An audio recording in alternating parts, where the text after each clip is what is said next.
इतना सुंदर योजना है और उसको रेल जला दिए। तो आरजेडी का माने क्या है? आर से रेल, जी जलाओ पार्टी। अग्निपथ स्कीम को लेकर बवाल मचा हुआ है। विधानसभा सत्र के दौरान लगातार इस मसले को उठाया जा रहा है और इसको रोल बैक करने की मांग की जा रही है। अग्निपथ स्कीम को रद्द करने की मांग की जा रही है। इसी बीच हरिभूषण ठाकुर बचौल ने एक बड़ा बयान दिया था और आरजेडी पर पलटवार करते हुए कहा कि आरजेडी आर से रेल, जे से जलाओ यानी रेल जलाओ पार्टी है। युवाओं को इससे कोई दिक्कत नहीं है। आप साइबर कैफे में जाकर देख लीजिए, बड़ी तादाद में जो युवा है वो अग्निवीर बनने के लिए अप्लाई कर रहे हैं।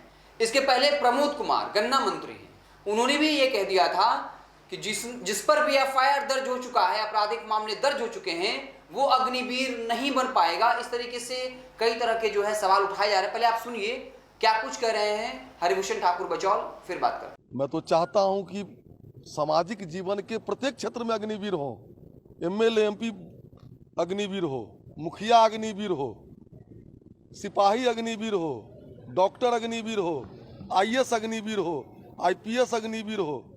इतना सुंदर योजना है और उसको रेल जला दिए। तो आरजेडी का माने क्या है? आर से रेल, जी जलाओ पार्टी।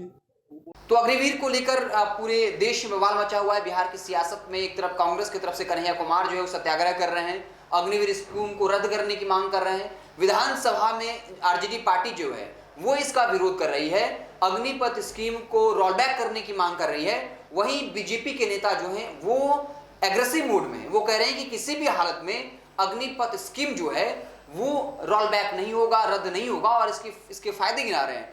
फायदा ये गिनाया जा रहा है कि अगर आप इंजीनियरिंग करते हैं तो आपको 20 लाख लगता है, अगर मेडिकल करते हैं तो करोड़ रुपए लगते हैं, बीएड करते हैं 2 लाख रुपया लगता है। लेकिन अगर आप आर्मी की ट्रेनिंग करेंगे तो आपको जो है पैसा भी नहीं देना होगा, इसके बदले में आपको पैसा मिलेगा। इसलिए अग्निवीर जो है वो काफी फायदेमंद है। इसको लेकर कई तरह के तर्क अपने अपने हैं। सत्ता पक्ष का अपना तर्क है, विपक्ष का अपना तर्क है, लेकिन इसको लेकर राजनीति जो है वो काफी गर्म हो गई है। और हरिभूषण ठाकुर ने एक बड़ा बयान दे दिया था और कहा था कि आरजेडी का मतलब जो होता है वो है रेल जलाओ पार्टी।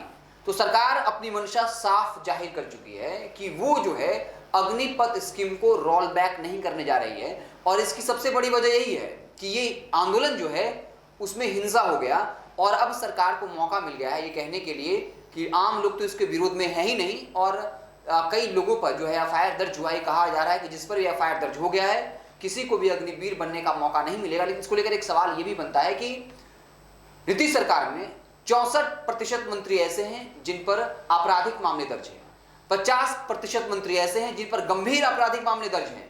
अगर किसी युवा पर एफआईआर दर्ज होता है वो अग्निवीर नहीं बन सकता, तो जिस 64% मंत्रियों पर आपराधिक मामले दर्ज हैं, जिन 50% मंत्रियों पर गंभीर आपराधिक मामले दर्ज हैं, तो फिर वो मंत्री क्यों बनेगा? ये एक बड़ा सवाल है।